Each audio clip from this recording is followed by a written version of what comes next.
അടിയോടടി. Transfer ഇന്ത്യയിൽ ഇനി പ്ലേയേഴ്സും agent തമ്മിലൊന്നല്ല അടി, ഇപ്പോൾ ജേർണലിസ്റ്റ് തമ്മിലായിട്ടുണ്ട് അതൊക്കെ. Fabrizio Romano versus പ്ലട്ടൻബർഗ്.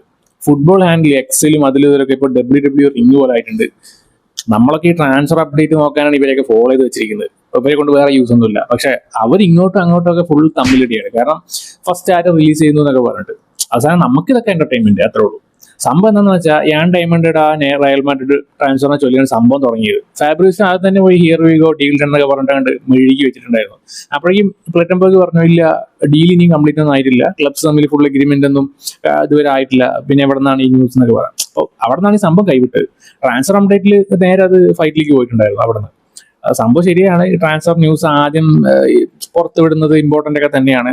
പക്ഷെ ഫസ്റ്റ് ആരാണെന്ന് വെച്ചിട്ട് ഈ എന്തും വിളിച്ചു പറയാന്നുള്ളതല്ലോ. അപ്പൊ അതിലിപ്പോ എന്താ വില, എന്തും പറയാനായിട്ട് എന്തിനാ, അതൊരു ട്രസ്റ്റബിലിറ്റി ഇല്ലല്ലോ. ലാസ്റ്റ് നമ്മൾ ഈ ഫുട്ബോൾ ഫാൻസ് വേണ്ടത് ഈഗോ ബാറ്റിലോ അല്ലെങ്കിൽ അതൊന്നും അല്ല, നമുക്ക് വിശ്വസിക്കാൻ പറ്റുന്ന ട്രാൻസ്ഫർ ന്യൂസ് ആണ്. അതിലെന്റെ ഫേവറേറ്റ് ഡേവിഡ് ഓൺസ്റ്റീൻ ആണ്. നിങ്ങൾ പറ, നിങ്ങളുടെ ഏറ്റവും വിശ്വാസമുള്ള ഫുട്ബോൾ ജേർണലിസ്റ്റ് ആരാണ്? ഫാബ്രിസോ റൊമാനോ ആണോ, ഡേവിഡ് ഓൺസ്റ്റീൻ ആണോ, അതോ ഫ്ലോറിൻ പ്ലട്ടൻബർഗ് ആണോ? കമന്റിൽ പറയാം.